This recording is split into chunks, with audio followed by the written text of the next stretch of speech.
Writer அப்படின்னா கதை சொல்லுவானா அதுக்கு வந்து வேறு மாதிரி ஒரு ஜிப்பா கிப்பா ஜோல்னா பேக்கு இந்த மாதிரிலாம் இருக்கணும். பேண்ட்டு செட்டு போட்டு வந்தோடனே யாரும் நம்பவே மாட்டேன்ட்டாங்க. ஆமாங்க கதைப்படி இது நெருப்பு வச்சு எரியணும் கிளைமேக்ஸ். அதுதான் ஏங்க இதுக்கு நெருப்பு வச்சோம்னா சுற்றியெல்லாம் இத்தனை செடி நான் வளர்த்திருக்கிறேங்கம்மா, குழந்தைங்க மாதிரி வளர்த்துருக்கேன், எல்லாமே கருகி போயிருங்களே.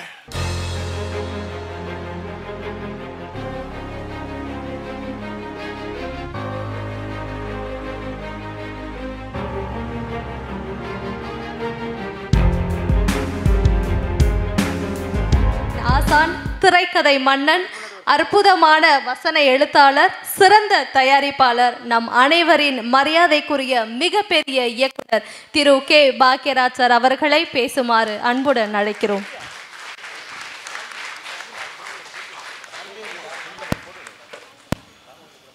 ரொம்ப ரொம்ப மரியாதைக்குரிய இந்த கீழே உட்காந்துருக்காங்களே 5 பேர், இவங்களுக்கு 6 பேர்னு நினைக்கிறேன். இவங்களுக்கு என்னுடைய முதல் வணக்கம். இந்த ஒளி மேடையில் உட்காந்துருக்க மரியாதைக்குரிய பிரமுகர்கள், ஏன்னா ஒவ்வொருத்தராக சொல்ல ஆரம்பிச்சோம்னா டைம் போயிட்டே இருக்கும். அப்புறம் அவங்களுக்காக பேச ஆரம்பித்தா அதுவும் டைம் போயிட்டே இருக்கும். அவங்க எல்லாத்துக்கும் என்னுடைய பணிவான வணக்கம். அதே மாதிரி முன்னால் உட்காந்துருக்க பிரமுகர்கள் அவங்களுக்கு என்னுடைய பணிவான வணக்கம். அப்புறம் விழாநாயகன் சுகன் உள்பட அவர்னால் வந்து அந்த 10 டைரக்டர்ஸ் இருக்காங்களே அவங்களுக்கு என்னுடைய மரியாதை கலந்த வணக்கத்தை தெரிவிச்சுக்கிறேன். சரி, இந்த 10 பேரில் 3 பேர் தான் செலக்ட் ஆகியிருக்காங்க.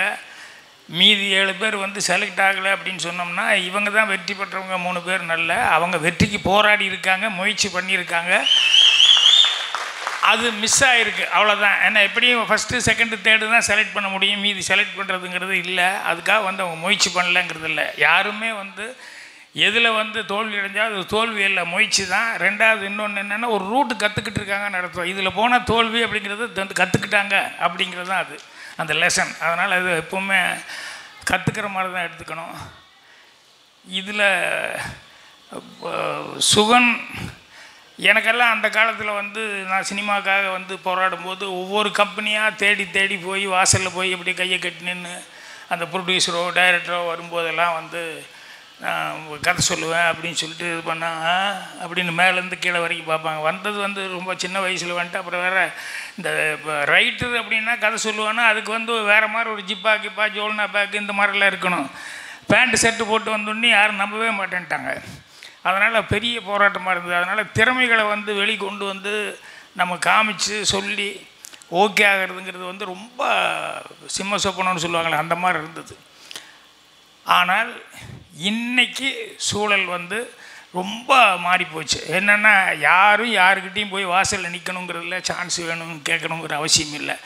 ஒரு ஷார்ட் ஃபில்ம் அவர் சொன்ன மாதிரி ஒரு படம் ஷார்ட் ஃபில்ம் ஒன்று எடுத்து அதை கொண்டு போய் ஒரு டைரக்டர் வீட்டில் கொண்டு போய் டைம் கிடைக்கும்போது பாருங்கள் சார்னு சொல்லி விட்டு வந்துட்டோம்னா அவர் டைம் கிடைக்கும்போது சரி எவனோ ஒருத்தர் கொண்டு வந்து கொடுத்தானே என்ன விஷுவலாக பார்த்துருவோமே அப்படின்னு சொன்னோம்னா பிடிச்சிருந்தால் உடனே அழைப்பு வரும்.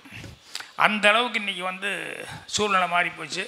இது வந்து இப்போ என்னென்னா எனக்கு நாளை இயக்குனர்னு சொல்லி கலைஞர் டிவியில் நடந்தது, இன்னும் வேறு டிவிகள் எல்லாம் நடந்தாங்க. அவங்க செய்யக்கூடிய ஒரு மிகப்பெரிய வேலையை வந்து சுகன் வந்து செஞ்சுருக்காரு அப்படிங்கிறது அதுதான். நான் வந்து என்னை கூப்பிடும்போதே ஆச்சரியப்பட்டேன். என்னப்பா நீ எல்லோரும் டைரக்ஷன் சான்ஸ் தேடி தான் சுற்றிட்டு இருப்பான், அதுக்காக தான் மெனக்கெட்டுக்கிட்டு இருப்பான். சுகன் வந்து ஷார்ட் ஃபில்ம் நான் கண்டக்ட் பண்ணுறேன், ஒரு 10 பேர்த்துக்கான வாய்ப்புகள் கிடைக்கும், அதனால் அதுக்காக நான் ஒரு முயற்சி பண்ணுறேன் அப்படின்னு சொல்லும்போது தன்னை விட சரி இண்டஸ்ட்ரிக்கு ஒரு 10 பேர் வரணுங்கிறதுல எவ்வளோ தூரம் அக்கறை எடுத்துக்கிறாரு அப்படின்னு சொல்லும்போது அது எனக்கு வந்து ரொம்ப சந்தோஷமாக இருந்தது. ஸோ இது வந்து ஏதோ ஒரு ஃபங்க்ஷன் பண்ணார் அப்படிங்கிற மாதிரி இல்லாமல் உண்மையிலேயே கலை சேவைன்னு சொல்லுவாங்க இல்லையா, சினிமாக்காக ஒரு சேவை செய்கிறதுன்னு, அந்த சேவையை வந்து இவர் இன்னும் சினிமாவில் வரல, வந்து நிறையா சம்பாதிச்சு அதுக்கப்புறம் வந்து இந்த மாதிரிலாம் பண்ணால் பரவாயில்ல, இவரே போராடிட்டுருக்கார். அந்த போராட்டத்துக்கு நடுவில் இதை செய்கிறதுங்கிறது வந்து சாதாரண விஷயம் இல்லை. அது அவ்வளோ கஷ்டப்பட்டு அவர் செஞ்சது அப்படிங்கிறது வந்து அதே ஒரு பெரிய சாதனை. ஸோ இவர்னால் வந்து நாளைக்கு அந்த 10 பேர்த்தில் யார் எந்த லெவலுக்கு வந்தாலும் அது சுகன் தான் வழி போட்டு கொடுத்தது, பாதை அமைச்சு கொடுத்தது சுகன் தான் அப்படின்னு சொல்லிட்டு என்னென்னைக்கும் அவங்க நினச்சிட்டு இருப்பாங்க. ஸோ அதனால் சுகனுக்கு என்னுடைய ஸ்பெஷல் பாராட்டுகளை தெரிவிச்சுக்கிறேன். முதல்ல 3வது பரிசிலேருந்து ஆரம்பிக்கலாம். 3வது பரிசு உயிர்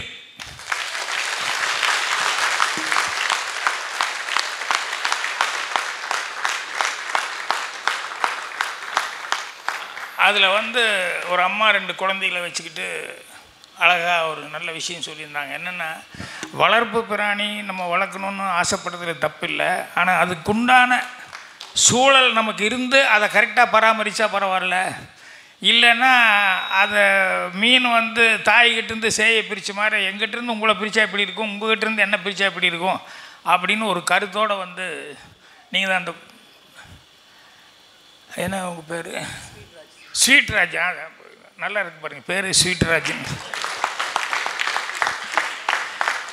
ஸோ அந்த வளர்ப்பு பிராணி வச்சுருக்கவங்க எல்லாத்துக்குமே அது வந்து அது எவ்வளோ அந்த வளர்ப்பு பிராணிகள் எந்த அளவுக்கு இருக்குது அப்படிங்கிறது வந்து நிறையா இதுகளில் நம்ம படிச்சிருப்போம். அதுக்கெல்லாம் எந்த அளவுக்கு இருக்குதுன்னு சொல்லிட்டு ஒரு நாயின்னு நம்ம நினச்சிக்கிட்டு இருக்கோம், நன்றி உள்ளது, அது ஓகே. ஆனால் வந்து ட்ரெயினில் போய் காலையில் போகும்போது அந்த நாய் அங்கே உட்காந்துருக்கும், சாயங்காலம் அவர் வந்தோடனே மறுபடியும் வந்து வெயிட் பண்ணி அவர் ஒவ்வொரு நாள் ட்ரெயின் வரும்போது எந்திரிச்சு அப்படியே பார்க்கும், மறுபடியும் அப்படியே வந்து அங்கேயே அதே இடத்துல வருஷக்கணக்கில் அது மாதக்கணக்கில் இருந்து எதுவுமே சரியாக சாப்பிடாமல் இருந்தே போயிடுச்சு அப்படின்னா அந்தளவுக்கு அது வந்து எந்த அளவுக்கு வளர்ப்பு பிராணியாக இருந்தால் கூட அது எந்த அளவுக்கு விசுவாசமாக இருந்தது அப்படின்னு சொல்லுவாங்க. அதே மாதிரி வந்து அதில் வந்து எந்த அளவுக்கு நம்மளும் அக்கறை எடுத்துக்கணும் அப்படிங்கிறது தான் அவர் வந்து அந்த அம்மா மூலமாக 2 குழந்தைகளுக்கு வந்து சொல்லி அதில் வந்து அந்த பிரித்து கொண்டு அந்த மீன்களை வந்து அந்த பையனே வந்து மறுபடியும் கொண்டு போய் ஆற்றுல கொண்டு போய் அந்த பையனே தண்ணியில் கொண்டு போய் அந்த மீன்களை வீட்டு தொட்டியில் இருக்கிறத கொண்டு போய் தண்ணியில் கொண்டு போய் விடுற மாதிரி பண்ணியிருந்தார். அது ரொம்ப சிறப்பாக இருந்தது. அடுத்தது 2வது பரிசு. 2வது பரிசு இன்னைக்கு மட்டுமில்லை, என்றைக்குமே நம்ம மைண்டில் வச்சுக்கணும். அதுக்கு தான் வள்ளுவர் குறளெல்லாம் சொல்லியிருக்காரு, அந்த உழுதுண்டு வாழ்வோரே வாழ்வார் அப்படின்னு சொல்லிட்டு. அந்த விவசாயி அப்படிங்கிற படம் தான் 2வது பரிசு. வா நண்பா. எனக்கு சிவராமன் பையன் தான் டைரக்டர்னு எனக்கு தெரியாது, நடிச்சிருக்கிறது தெரியும். டைரக்டர் யார் அப்படின்னால யோசிக்கல, என்ன கதை சொல்லியிருக்காங்க என்னன்னு சொல்லிட்டு படத்தை மட்டும் செலக்ட் பண்ணிட்டு சரி நல்லா நடிச்சிருக்காப்புல, நான் என் படத்தில் நிறைய செஞ்சுருக்கிறதுனால நல்லா நடிச்சிருக்காரு அப்படின்னு சொல்லிட்டு இது பண்ணேன். இன்னும் இப்போ இங்கே கூட ஸ்டில்லு போட்டாங்க, அவங்க அப்பாவும் நானும் இருக்கிற மாதிரி தூரல் நின்று போச்சு, ஸ்டில்லு போட்டாங்க. தனக்கு துணை மாப்பிள்ளையாக வந்துட்டு மூஞ்சியில் கறியெல்லாம் பூசி விடுவேன். அதனால் இவங்க அப்பா கேரக்டர் மறக்க முடியாத ஒரு கேரக்டர். அதில் இன்றைக்கி விவசாயினுடைய சூழ்நிலை எந்த அளவுக்கு இருக்குது அப்படிங்கிறது வந்து, ஏன்னா நான் இப்போ கோபி அங்கெல்லாம் போய் பார்க்கும்போது கிராமத்துக்காகன்னு சொல்லி போயிட்டு இருந்த இடம் பூரா வந்து லே அவுட் போட்டு கட்டணங்களாக கட்டி எல்லாமே பண்ணிகிட்ருக்காங்களே ஒழிய இப்போ போய் விவசாயம் அந்த அன்னைக்கு எடுத்த மாதிரி சீனரி எடுக்கணும் அப்படின்னு சொல்லி சொன்னோம்னா கோபியிலேருந்தே ஒரு 10-25 கிலோமீட்டர் வெளியே போனால் தான் எடுக்க முடியும் அப்படிங்கிற அளவுக்கு இருந்து, நம்ம முதல்ல எங்கே வச்சாலும் வந்து பச்சை பசேர்னு இருக்கும், கோபிக்குள்ளேயே சுற்றி எடுக்கலாம். ஆனால் இப்போ பூரா லே அவுட்டு அது இதுன்னு எல்லாம் பிரித்து போட்டு அந்த மாதிரி கட்டடங்களாக ஆயிடுச்சு. அதனால் விவசாயினுடைய சூழல்ங்கிறது வந்து ரொம்ப மோசமாக போச்சு. இதில் அவர் தொட்டு இருக்கிறது என்ன அப்படின்னா, அவருக்கு பயிர் வச்சு திடீர்னு மழை வராமல் போச்சு, பாதிப்பு வந்துருச்சு, அல்லது இப்போ வெள்ளம் வந்தது, அந்த மாதிரி வெள்ளம் வந்து பாதிப்பு வந்துருச்சு அப்படின்னு சொன்னோம்னா அதை வந்து கன்சிடரே பண்ணாமல் நிறைய பேர்த்துக்கிட்ட டிராக்டர் தூக்கிட்டு போகிறது, அல்லது அவங்க வீட்டில் என்னென்ன இருக்கோ பொருள்களை தூக்கிட்டு போகிறது, மாடு ஓட்டிகிட்டு போகிறது, இந்த மாதிரி பிரச்சனைகள் வந்து விவசாயம் எந்த அளவுக்கு பாதிக்கும், இந்த பேங்க்ல எல்லாம் கொஞ்சம் ரொம்ப கெடுபடியாக வந்து வசூல் பண்ணுறது எந்த அளவுக்கு அவங்களுக்கு கஷ்டப்படுத்தும் அப்படிங்கிறது இருக்க, அதை வந்து ஒரு மெழுகுவர்த்தி வெளிச்சத்தில் வச்சுக்கிட்டு அது அழகாக பண்ணியிருந்தாப்புல. அதனால் அவருக்கு அந்த 2வது பரிசு. அப்புறம் முதல் பரிசு இங்கே அவங்க ஒரு தாய் இருந்தால், ஒரு தாய்மையோடு ஒரு அம்மா இருந்தாங்களே, போய் உட்காட்டாங்களா இங்கே மரபு இல்லை பரவாயில்ல பண்ணி அம்மாவுக்கு போகிற அந்த கதை அம்மாவானது தான். ஃபேஸ் அப்படின்னு ஒரு படம், அதுதான் முதல் பரிசு. இங்கிருந்து வர்றாரு அவர், அப்படியா? வெரி குட் வெரி குட், வாங்க வாங்க, வாழ்த்து, நல்லா இருக்கு, ரொம்ப அழகாக. நீங்கள் எல்லாம் படம் பார்த்துருப்பீங்கன்னு நினைக்கிறேன், அந்த ஃபேஸுங்கிறது ஸ்க்ரீனிங் பண்ணியிருப்பாங்கன்னு நினைக்கிறேன். இந்த அம்மா அப்படிங்கிறது வந்து எந்த அளவுக்கு ஒரு டெப்த்தாக சொல்ல முடியுமோ அவ்வளோ டெப்த்தாக ஒரு பொண்ணு வந்து தப்பாக புரிஞ்சுக்கிட்டு அதுக்கப்புறம் அம்மா அப்படிங்கிறத என்னங்கிறது தெரிஞ்சதுக்கப்புறம் வந்து, ஏன்னா பெண்கள் அப்படின்னாலே சாதாரணமாகவே அந்த பெண்கள் வந்து கல்யாணமாகி குழந்தை பெற்றா தான் தாய்மை உணர்வு இருக்கும் அப்படின்லாம் கிடையாது. பெண்மையினாலே தாய்மை உணர்வு தான். உதாரணத்துக்கு சொல்லணுன்னா, ஒரு பெரிய பூகம் மாதிரி வந்து இதெல்லாம் வந்தப்போ ஒரு பெரிய இடிபாடு உள்ள ஒரு சர்ச்சில் வந்து எல்லாமே அந்த இடிபாட்டில் வந்து அது சிக்கிடுச்சு. அப்போ அந்த சர்ச்சுக்குள்ளே எல்லாமே கிளியர் பண்ணிட்டு எல்லாம் பண்ணிகிட்டு இருக்கும்போது அந்த சர்ச்சுக்குள்ளே போய் ஒவ்வொன்றா உள்ளே இருந்தவங்க அந்த சடலங்கள் அதெல்லாம் எடுத்துகிட்டு இருக்காங்க. எல்லாம் எடுத்துகிட்டு இருக்கும்போது அந்த மேலே அது உளுந்துருக்கிறது, அது இது இந்த ராடு கீடு சிமெண்ட்டு அது இதெல்லாம் தூக்கிட்டு இருக்கும்போது ஒரு குழந்தை சத்தம் கேட்டிருக்கு. அதுக்கப்புறம் அவசரமாக குழந்தை சத்தம் கேட்குதுன்னு சொல்லிட்டு அங்கே மேலே இருக்கிறது பூரா ரிமூவ் பண்ணிட்டு அப்படி பார்த்தா ஒரு கன்னியாஸ்திரி குப்புறப்படுத்திருந்தாங்க. குழந்தை சத்தம் வருது அப்படின்னு சொல்லிட்டு அந்த கன்னியாஸ்திரி புரட்டும் போது ஒரு குழந்தைய வந்து இப்படி அணைச்சிட்டு அந்த அம்மா படுத்துருக்கு. ஸோ அவ்வளோ மேலே உழுகும் போதும் கூட தன்னை காப்பாற்றிக்கணுங்கிறத விட அந்த குழந்தைய எப்படியாவது காப்பாற்றிடணும் அப்படின்னு அணைச்சிட்டு அதுலேயே படுத்து அந்த அம்மா போயிட்டாங்க. ஸோ ஒரு கன்னியாஸ்திரி கல்யாணம் ஆகலை, குழந்தை பெற்றுக்கல, ஆனால் அந்த பெண்மை உணர்வுங்கிறது வந்து பெண்களுக்கே உண்டான ஒரு இயல்பு. அதை வந்து ரொம்ப அழகாக இவருடைய இதில் வந்து ரொம்ப அழகாக பண்ணியிருந்தார். எனக்கு ரொம்ப பிடிச்சது. அதே மாதிரி விவசாயி பற்றி சொல்லும்போது கூட என்னென்னா, அந்த இது நம்மால் வந்து அந்த கொடிவேரி அந்த வாட்டர் ஃபால்ஸ் நல்லா இருக்குது அப்படின்னு சொன்னோடனே பூரா முள்ளு செடி இதெல்லாம் இருந்தது. சைடில் பூரா கருவேல மரம் அது இதுன்னு பூரா முள்ளு செடியாக இருந்தது. ஆனால் அங்கே அந்த மரத்துக்கிட்ட நின்று பார்க்கும்போது எனக்கு வந்து அந்த வாட்டர் ஃபால்ஸ்கிட்ட இந்த இடத்துல இந்த பர்ணசாலை இருந்தால் நல்லாயிருக்கும், அந்த சோமயாஜில் உட்கார்ந்து ஒரு பர்ணசாலை இருந்தால் நல்லாயிருக்கும் அப்படின்னு சொல்லிட்டு அதை வந்து அங்கே சொல்லி எல்லாத்தையும் கிளியர் பண்ண சொல்லி அந்த சைடு பூரா அந்த தண்ணி ஓடிட்டு இருக்க இடத்துல அந்த கரையோரமாக இருக்கிறது பூரா கிளியர் பண்ண சொல்லி அங்கே ஒரு பர்ணசாலை அமைக்க சொன்னேன். அப்போ அமைச்சிட்டு அதுக்கப்புறமா வந்து வெறும் பர்ணசாலை மட்டும் இருந்தால் நல்லா இருக்காது, மொட்டையாக இருக்குமே அப்படின்னு சொல்லிட்டு அதை சுற்றியும் செடி கொடிகள் நல்லா ஃப்ளவர்ஸ் இந்த பூவெல்லாம் பூத்து இருக்கிற மாதிரி செடி கொடிகள் வச்சா நல்லா இருக்குமேன்னு அந்த ஊர்லேயே ஒரு ஆள் விவசாயி ஒருத்தர் கூப்பிட்டு வச்சு இதை சுற்றியும் கொஞ்சம் நல்ல பூச்செடியாக சீக்கிரம் வர்ற மாதிரி என்னென்ன செடி வைக்க முடியும் பூச்செடிகள் அப்படின்னா 1 மாதம் 1.5 மாதம் ஆகுங்க எப்படி வச்சாலும் அப்படின்னாங்க. சரி பரவாயில்ல வைங்க, அதுக்கப்புறம் நான் ஷூட்டிங் வச்சுக்கிறேன், ஏன்னா பார்க்குறதுக்கு ஃபோட்டோகிராஃபிக்கு நல்லா இருக்கணும் அப்படின்னு சொல்லி இது பண்ணிட்டேன். அதுக்கப்புறம் ஒரு 2 மாதத்தில் எல்லாமே அழகாக பூச்செடி எல்லா செடியுமே நல்லா வந்தது. அது மேலே கொடி படுறது எல்லாமே அழகாக வந்து அவர் வளர்த்திருந்தார். அதுக்கப்புறம் கிளைமேக்ஸ் எடுக்க போகும்போது அவர் சோமயாஜியில் வந்து உள்ளே உட்காந்து நெருப்பு வச்சுருவார். அந்த பர்ணசாலைக்கு நெருப்பு வச்சுருவார். அந்த நெருப்பு வச்சுட்டு அதில் அவர் இது பண்ணும்போது அப்புறம் நான் போய் காப்பாற்றுறேன். ஸோ நெருப்பு வைக்க போகிறோம் அப்படின்னு சொன்னோடனே அந்த ஆளுக்கு தெரிஞ்சு போச்சு அந்த விவசாயி. அப்புறம் யாரோ சொல்லிட்டாங்கப்பா நாளைக்கு அந்த பர்ணசாலை கிளைமேக்ஸ் எடுக்க போகிறாங்க, அந்த பர்ணசாலை பூரா வந்து நெருப்பு வச்சு கொளுத்து போகிறாங்க அப்படின்னு. அந்த ஆள் நேராக வந்து எங்கிட்ட வந்தோடனே, ஐயா எல்லோரும் இப்படி சொல்லிக்கிறாங்க சாமி, நிஜமாகவே இதுக்கு நெருப்பு வைக்க போகிறீங்களான்னு. ஆமாங்க, கதைப்படி இது நெருப்பு வச்சு எரியணும் கிளைமேக்ஸ். அதுதான் ஏங்க இதுக்கு நெருப்பு வச்சோம்னா சுற்றியாக இத்தனை செடி நான் வளர்த்திருக்கிறேங்கம்மா, இல்லை குழந்தைங்க மாதிரி வளர்த்துருக்கேன், எல்லாமே கருகி போயிருங்களே அப்படின்னு.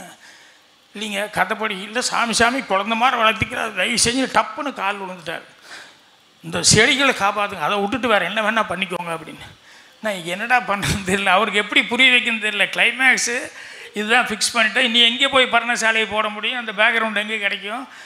அவர்கிட்ட என்ன சமாதானம் சொன்னாலும் அவர் சமாதானம் ஆகிற மாதிரி தெரியல யார் சொன்னாலும். அதுக்கப்புறம் கொஞ்சம் ஒரு ஏதோ ஒரு ஜோலி சொல்லி அவர்கிட்ட கையில் பணம் கொடுத்து ஒரு 2 நாள் இவர் அவங்க வீட்டில் எங்கேயோ சொல்லி சொந்தக்காரங்க ஏதோ ஒரு சொல்லி அங்கே கூப்பிட்டு போங்க இந்த கிளைமேக்ஸ் எடுத்துறேன்னு சொல்லிட்டு அந்த ஆள் இல்லாமல் தான் அந்த கிளைமேக்ஸை எடுத்து நெருப்பு வச்சு அவர் நினச்ச மாதிரியே அந்த செடி பூரா பட்டு போச்சு. அதுக்கப்புறம் எனக்கு என்னென்னா வந்துட்டேன், அவர் மூஞ்சில் முடிக்கிறதே கஷ்டமாக இருக்குது. அந்த ஆள் வந்து இவ்வளோதோட நான் கெஞ்சி கேட்டேன், குழந்தைங்க மாதிரின்னு சொன்னேன், நீ பாட்டு நெருப்பு வச்சுட்டேன்னு சொன்னால் எப்படி இருக்கும் அப்படின்னு சொல்லிட்டு அவரை பார்க்குறதுக்கே வெக்கப்பட்டுக்கிட்டு ரொம்ப மனசு கஷ்டமாகி நான் பாட்டில் அவரை பார்க்காமையே கோபிக்கு வந்துட்டேன்.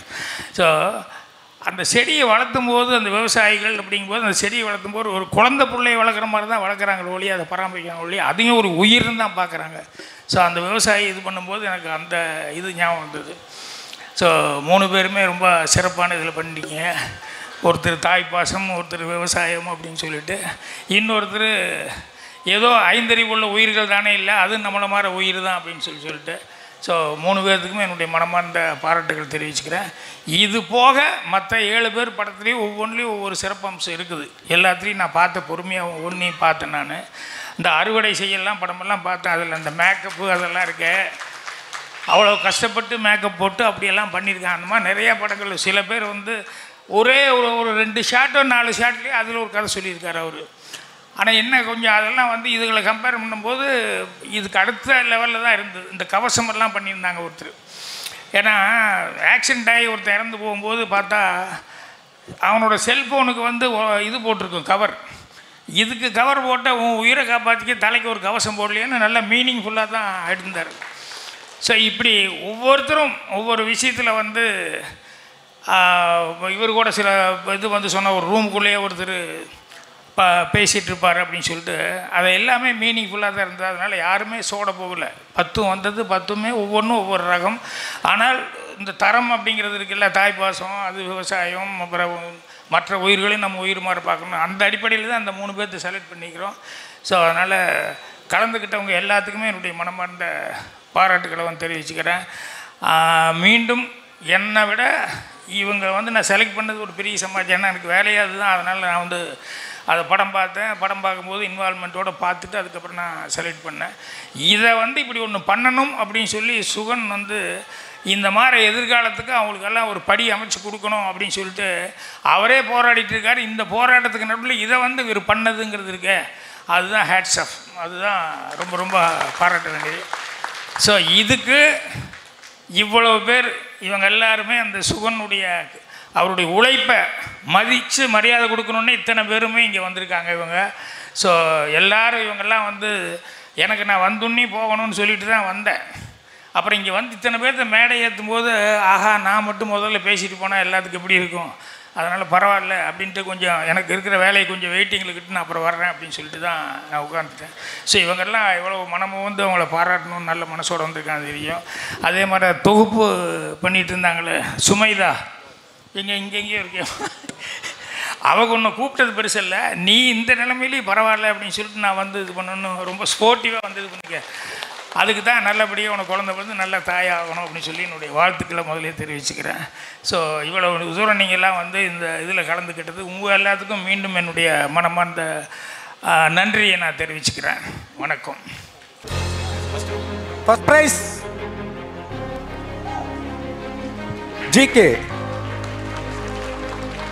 எனக்கே சப்.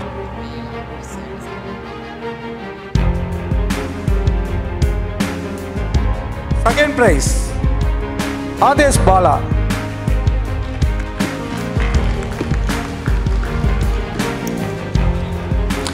Third prize